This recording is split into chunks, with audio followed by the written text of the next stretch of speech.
was heavy with heat, the kind of humid night where sweat sticks to the skin and the air feels too thick to breathe. She stood at the roadside kiosk, fanning herself with a folded newspaper, waiting for a bus that never came. That was when she first saw him. He didn't just walk into view, he glided, like someone who owned the night. Tall, dark, impossibly handsome. Women at the suya stand turned to stare. Men lowered their voices. When his eyes met hers, her heart skipped. A man like this? Talking to me? She almost laughed. Evening, he said, voice smooth as silk, smile like a promise. You've been waiting long? Her mouth was dry. Yes, for a bus. Why wait? He asked softly. Let me take you home. She hesitated. Something about him felt wrong. But his eyes, they were too deep. His smile, too perfect. Against her better judgment, she nodded. His car was silk and black. The inside smelled of nothing. No air freshener, no human scent, just cold air. They drove in silence. He asked nothing about her life, offered nothing about his. When they reached his apartment, the building was strangely quiet.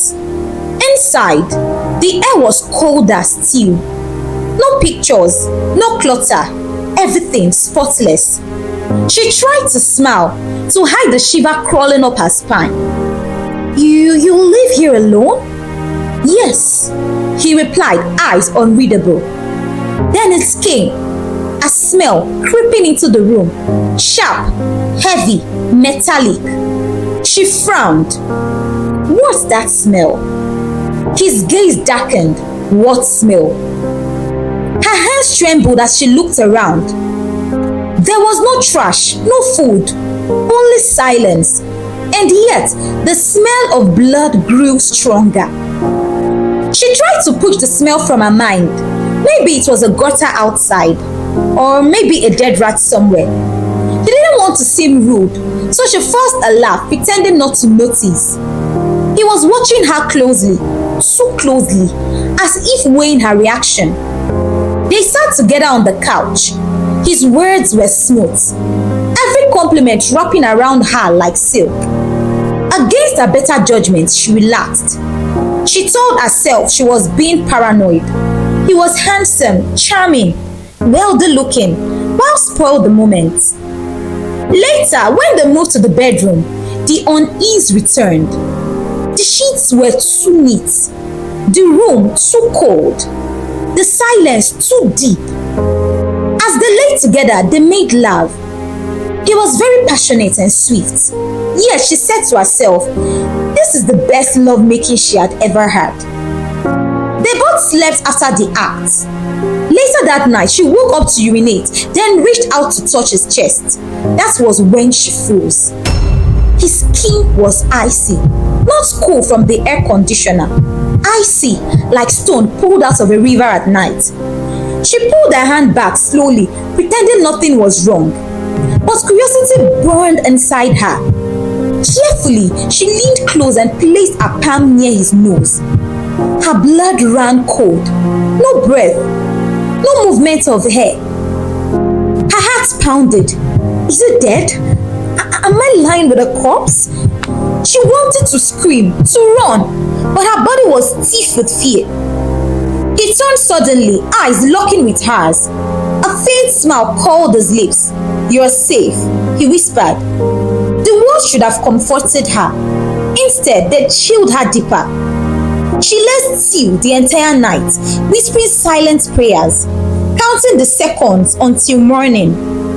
At dawn, she dared to open her eyes. He was still there, sitting beside her. This time, he looked alive, so alive. He handed her a thick bundle of cash, expression unreadable. Take it, he said. No explanation, no wants, just the money. She clutched the bundle of cash, staring at it in disbelief. It was far more than she had expected. Thick, fresh notes bound tightly together. He didn't even wait for her to say thank you. He drove her home in silence, his eyes fixed on the road, his face unreadable. When they stopped at her gate, he didn't look at her. He simply said, "Good night," and drove away. No kiss, no promise to call again, just coldness like the night itself. For hours afterwards, she stared at her phone, waiting for a message. By evening, she dialed his number. It rang once, then went dead. She tried again. "This line is not reachable." The voice droned. She frowned and typed out a text. Minutes later, it bounced back. Message failed. Her chest tightened. He had blocked her. She shrugged at first, forcing a smile. Fine, if a fling ends with money, who cares? She stuffed the cash into her drawer and tried to forget. That night, she slept in the same room as her younger sister. Somewhere deep in the night, she woke suddenly. Her nose wrinkled. A heavy, thick smell filled the room. Metallic, familiar. She whispered, "Can you smell that? Blood, like blood everywhere." Her sister groaned, half asleep. "No, you are imagining things. Sleep." She lay awake, heart racing, staring at the ceiling until morning.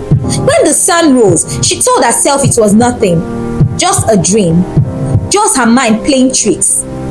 But the next morning, it was her sister who shook her awake, her face pale. All the windows were wide open, she whispered, "And now I smell it too. Blood." The girl sat up slowly, her body shivering. This was no dream. She sat up in bed, her sister's frightened eyes fixed on her. The smell of blood hung heavy in the air now, not faint, not imagined, but thick and suffocating. She raised her hands to her nose, sniffed her palms and froze. There was blood on her fingers. Her breath caught. Quickly, she pulled the bedsheet aside, searching for stains. Maybe it was her period. But her period had ended days ago. The realization slammed into her chest like a blow. Her sister whispered, "What's happening to you?" Tears filled her eyes. "I don't know." She ran to the bathroom, scrubbing her hands, scrubbing her arms until her skin turned raw. She bathed 3 times, poured soap over her head, but the smell did not leave. It clung to her, thick and inescapable. Later that day, when she stepped into the kitchen, her mother wrinkled her nose. "What's that smell? Did something die in here?" The girl's heart stopped. Her sister looked away. She whispered, "Mama, it's me." Her mother stared at her in shock. "You? Don't say that nonsense." But when her mother drew closer, she recoiled, hand covering her nose. The stench was undeniable. By nightfall, the girl was vomiting whatever she ate. Her stomach cramped, but no food stayed down. Instead, she felt weaker, lighter, like something inside her was draining. Her sister held her while she trembled. "You need a hospital," she said firmly. The next morning, their mother wasted no time. They rushed her to the hospital, her body shivering, her eyes sunken. Doctors examined her, ran tests, checked her blood. Finally, one of them spoke. "We can't find anything wrong, madam," he said, "but we may need to admit her for observation." The girl's heart sank. Deep inside, she already knew this was no ordinary sickness. The white walls of the hospital pressed in on her. The air smelled of antiseptic, but beneath it, she still caught the thick metallic stench of blood. It was on her skin, in her hair, under her nails. Nurses came and went, but no one noticed the horror she carried. For 2 days, they ran test after test.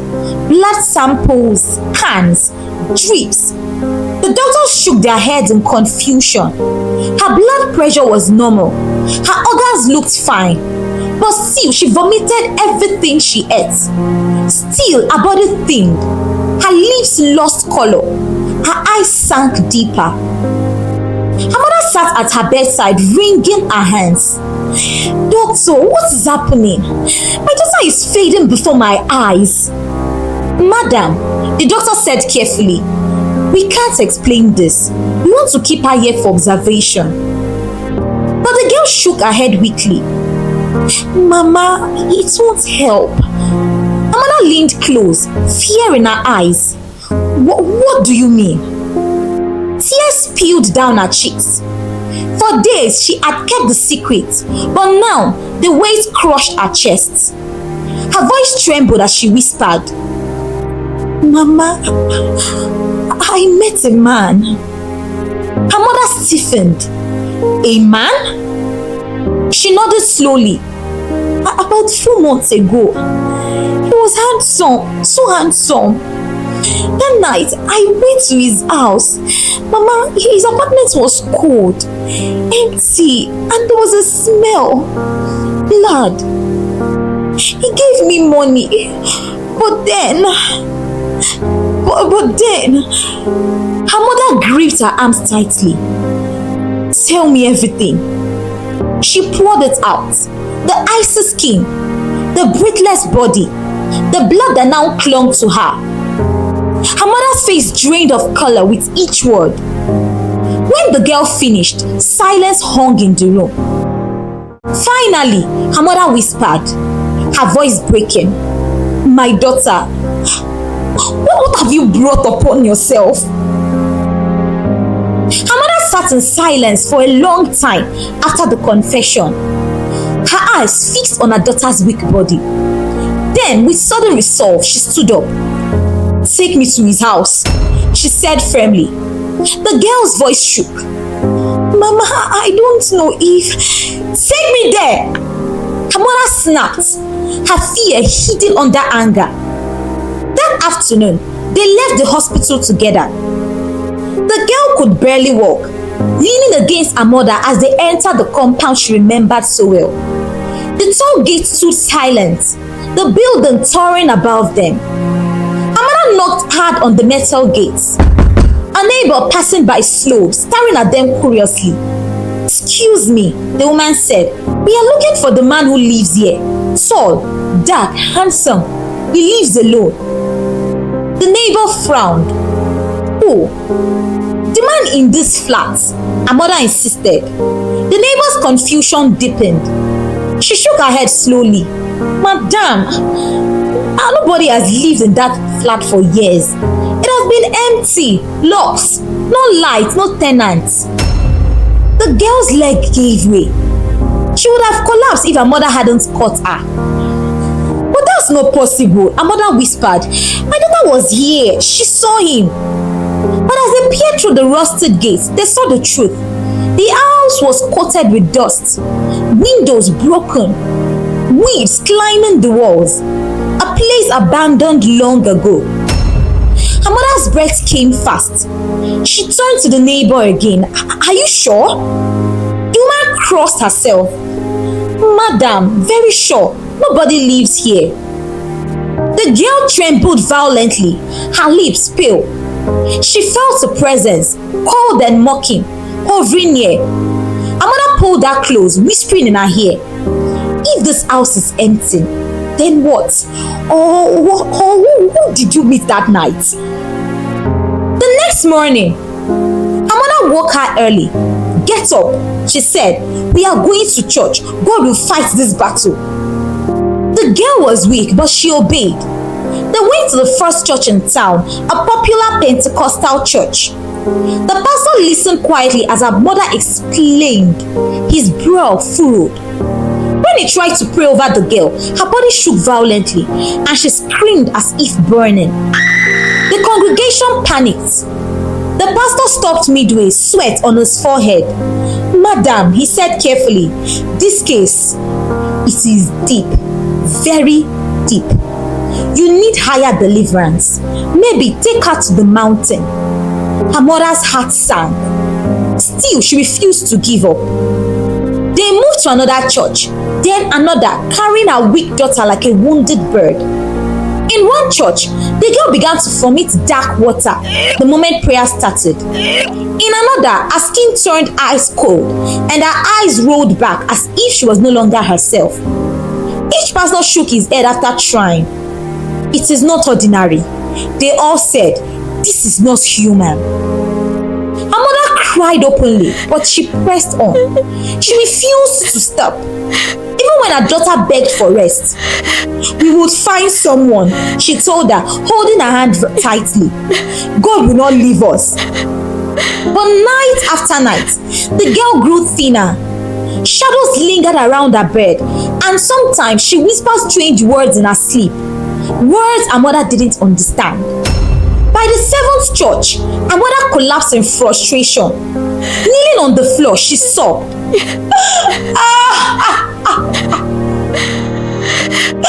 Who will help my child? Who will fight this spirit? The girl, pale and shivering, whispered weakly, Mama, maybe no one can. Her mother shook her head violently. Don't say that. Don't say that. I will not bury you. Never. By now, the girl could hardly walk on her own. Her once full cheeks had sunken. Her eyes ringed with shadows as if she had not slept for weeks. Her mother, desperate for a different kind of help, decided to take her back to the hospital. Maybe the doctors will find something the churches could not, she said, half convincing herself as she guided her daughter inside. The hospital ward smelled of disinfectant and sickness. The doctors ran test after test, blood work, scans, physical examinations, but everything came back clean. The confusion on their faces was worse than any diagnosis. One doctor pulled her mother aside and lowered his voice. Madam, the daughter's body is shutting down, but there is no medical cause. It is as if something invisible is draining her. Her mother clutched the edge of the table.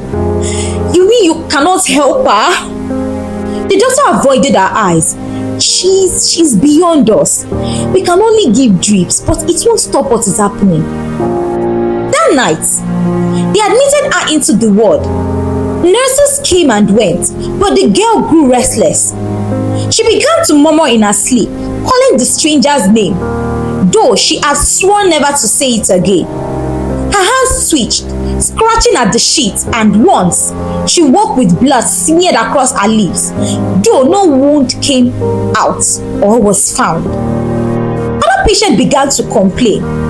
There is a smell. One woman whispered, covering her nose, like blood, heavy thick blood. It is coming from that girl. By morning, the hospital administrator asked them to leave. This is not medical, he had said firmly. We cannot keep her here. Her mother begged, cried, clutched his knees, but he refused. Carrying her daughter out into the cold dawn, the woman realized the truth. The world had no place for a child already marked for death. The rejection from the hospital left her mother broken. For days, she sat by her daughter's side, watching her fade. The girl barely ate. Anything she swallowed came back up in clots of blood. Her skin had turned almost grey, her lips dry and cracked. Then one night, as she prayed alone, her mother suddenly remembered the stories her own mother once told her. There was a man deep in the old village, a native doctor people feared and respected in equal measure.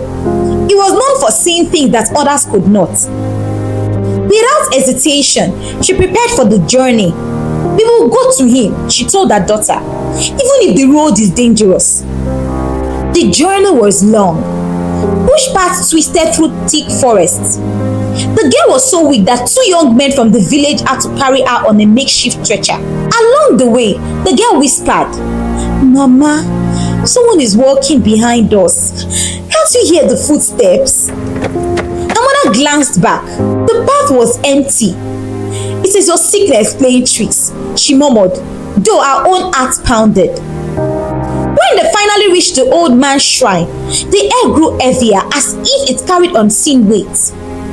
The native doctor, tall and bent with age, stepped outside before they could even call his name. The moment his eyes fell on the girl, he froze. He lifted a hand, muttered a prayer, then shook his head slowly.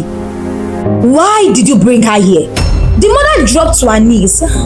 Save her, Baba. Save her, I beg you. She's all I have. The old man's face darkened. Your daughter is not alive.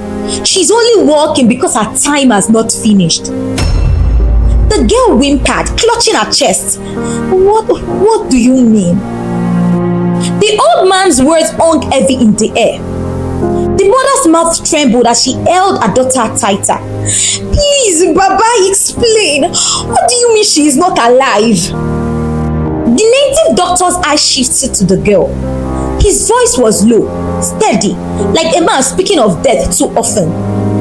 The man she met, he was not man. He was a spirit that wears human skin. They call them eaters of blood. They live among us, but they are not us. The girl's chest tightened, but it was warm. He was real. The old man cut her off with a shake of his head. Was he really? Did you ever see him eat? Drink? Did you ever feel his breath on your skin? Her mind raced back. His cold body, the stillness of his chest, the missing breath. Her stomach twisted. No, she whispered. The native doctor bent down, his gaze sharp and unkind. He used you. The moment you opened your body to him, he planted small creatures inside you. They are feeding now, not on food, not on water, on your blood. Every drop makes him stronger. The mother wailed and tore at her wrapper. Then remove them! Then get them out of her! The old man stepped back, shaking his head. No medicine, no charm can stop it. She is marked. Her spirit is already tied to him. The girl's breath came out in shallow gasps. But we use protection. How can it happen? The old man's eyes burned with pity. Protection can stop the flesh, but it cannot stop the spirit. You are bound, and soon your life will end. So his will continue. Silence fell. Even the forest outside seemed to listen. The old man's word cut through the heart like a knife. The mother fell to her knees, clutching her daughter's frail hand. Baba, please, don't just watch my child die. Tell me there is something we can do. I will give you anything at all. The native doctor's face remained hard, his wrinkled hands gripping the staff tightly. Woman, you do not understand. What is inside her does not belong to this world. It is not ordinary witchcraft. It is not illness. It is covenant, sealed the moment she lay with that spirit. Tears streamed down the girl's face. Am I going to die, Baba? Tell me the truth. The old man turned away, his silence louder than words. The mother crawled forward and grabbed his ankle. Even if you cannot break this, is there no way to delay it? No way to fight? Let me suffer for her instead. Finally, the old man sighed, his voice dropping low. There is one thing, but it is dangerous. If you try it and you fail, both of you will die together. The girl lifted her hand weakly. What is it? He leaned close, his voice trembling like someone speaking forbidden secrets. You must never call his name again. Never think of him. Never dream of him. His shadow follows you. If you call him, he will come. And when he comes, nothing on this earth can save you. The girl clutched her chest, her body shaken. But what if he's already following me? The native doctor's eyes narrowed. Then pray he does not knock at your door in the night. Because if he does, The creatures inside you will answer before you do. The mother and daughter froze. The hut suddenly turned colder, as if someone unseen had entered. That night, as the storm gathered, the girl lay on the mat in the medicine man's hut. Her mother never let go of her hand. The old man sat by the door, burning herbs, his chant low and urgent. But suddenly, the fire in the clay pots flickered out. The air grew heavy. The girl sat up with a gasp. Mama, he is here. The mother's eyes darted around. Who is here? The old man rose slowly, his staff trembling in his grip. Do not answer him if he calls. Do not look at him if he appears. A knock thundered on the wooden door. Once, twice, 3 times. The sound rattled the walls, though no hand was seen. The girl screamed, clutching her stomach. Blood seeped through her wrapper as if the creatures inside her were clawing their way out. The mother wailed, holding her tighter. Baba, do something! The old man slammed his staff on the floor, chanting faster, sweat dripping down his face. But suddenly, he coughed, staggered, and dropped to his knees. His eyes rolled back. Baba! The mother cried. With his last breath, the old man whispered, his voice barely audible. It is too strong. Not my battle, not the gods of the land. Only one name can break it. Seek a pastor. Call on Jesus. Only Jesus. Then his body went limp, his staff clattering on the ground.